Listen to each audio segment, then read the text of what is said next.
Audio on demand from Vision Christian Media.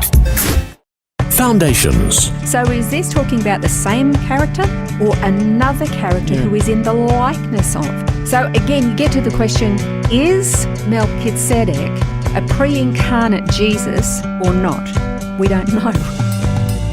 Foundations. Understanding the Jewish foundations of our Christian faith. With Robbo Robinson and Mandy Warby. When we've learned about the law of Moses, we didn't really look at the role of the priests, but there have been two primary priesthoods, and it's important to compare them so that we understand their roles and why they differ the way they do.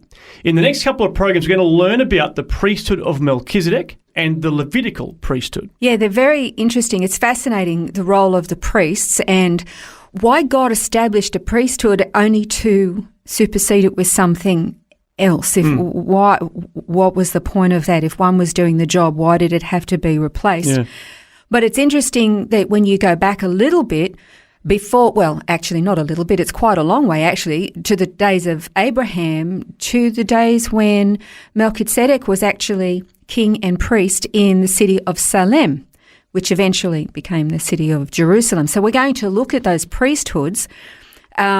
Firstly, looking at the person of Melchizedek. Who was he? He was almost a very mysterious character. That's right. It's just this curious character that appears briefly. Genesis 14, he's mentioned one other time in Psalms. And then, of course, in Hebrews, it's raised again. But that's not a lot to go with, is it, as far as understanding the character? And the other thing I want to understand is how do you say it? Because I say Melchizedek, but I just heard you say it differently. So is there an official way? I'm fairly sure that it's Melchizedek, and I say it so often now that I find it hard to say Melchizedek is how I've always said it. Yeah, I don't think it actually matters. I think it's more a habit. So feel free to say Melchizedek, yes, well, and I'll say Melchizedek. I'll stumble over yours and you'll stumble over mine, so it's probably safer to do that. There are so many other things we could have a bone of contention about. Let's not make that one of them. Very cool. So one of the big bones of contention is, was Melchizedek actually a pre-incarnate Jesus? And so was he a theophany? The thing is, we don't actually know. You said yourself, there's very little information in the Bible about who this man was. But we do know that he was a priest before God, and he had some interaction with Abraham.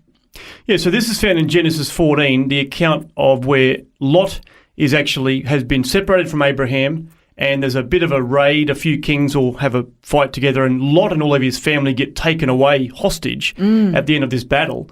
And Abraham actually forms a raiding party and goes and rescues them all. It's quite an amazing story. But on the way back, they've basically rescued Lot and his family. They've plundered these other kings. And then they come back to Salem, and Melchizedek appears.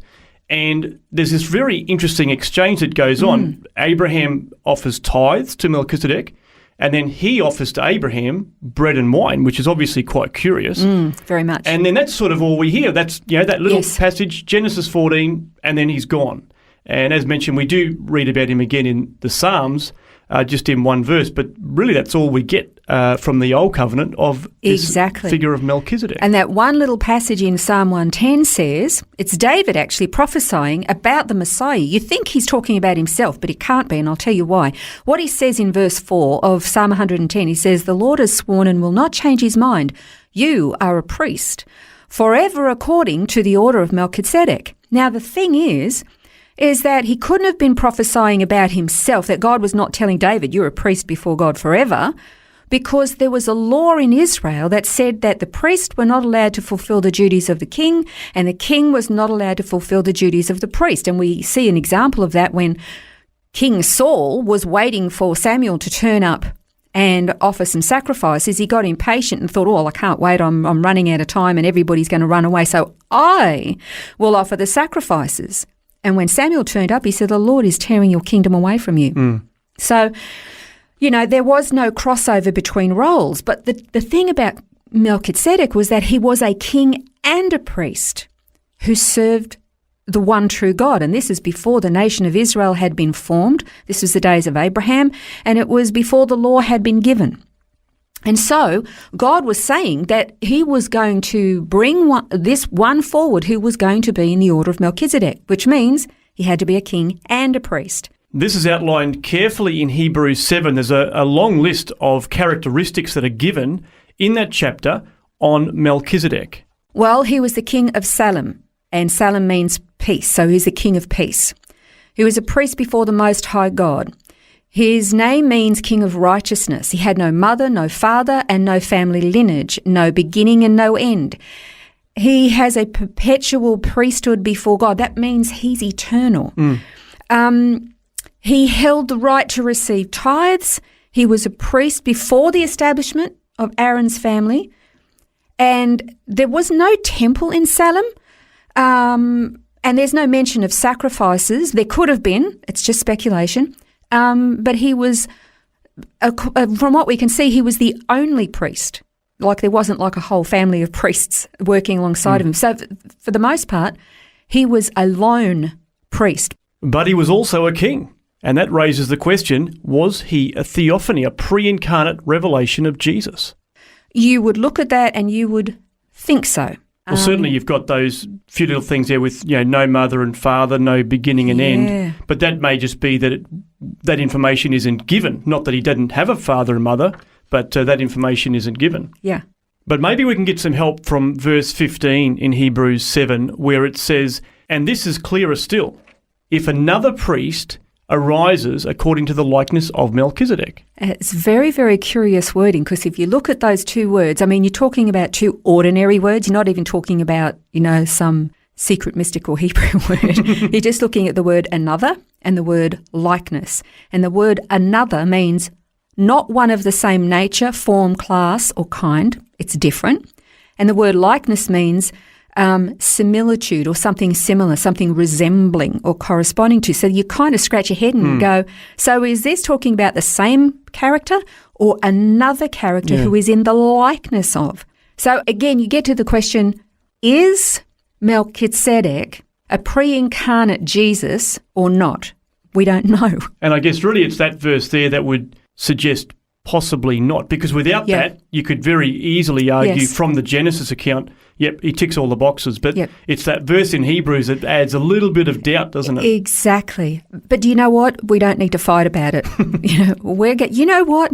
Dr. Chuck Missler probably knows the answer to that question now. He probably knows it absolutely. And he taught on this. It's one of those things we don't know. Let's not fight about it. But what is at issue here is that God prophesied through David that he was going to raise up one who would be in the order of or the likeness of Melchizedek, which means he had to be a priest and a king. There automatically gives you a hint that the Aaronic or Levitical priesthood that was established was going to be incomplete to start with, because they weren't allowed to be kings.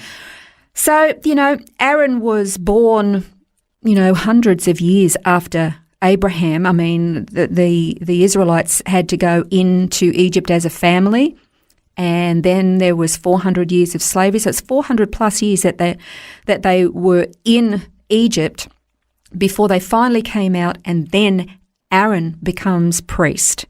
And so therefore you have the establishment of the Aaronic priesthood.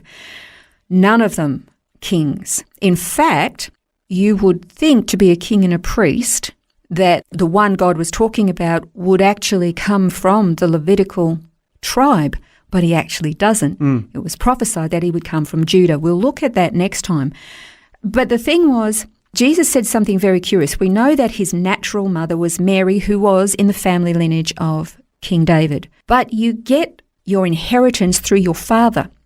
And his father was God the Father, okay? His inheritance came through his stepfather, which was Joseph. But Jesus actually knew he wasn't in the lineage of Abraham. And everybody gasps at this point. But if you read John 8:58, you tell me what it says. It says, truly, truly, I say to you, before Abraham was born, I am. So therefore he knew he wasn't actually of the DNA lineage of Abraham, because he was God incarnate. So we'll continue this study next time, continuing to compare and contrast Melchizedek and Aaron, and see how Jesus is the superior priest over all of them. That's next time on Foundations. This has been Foundations, a look at the Jewish foundations of our Christian faith. For study notes, resources and more, see vision.org.au/foundations.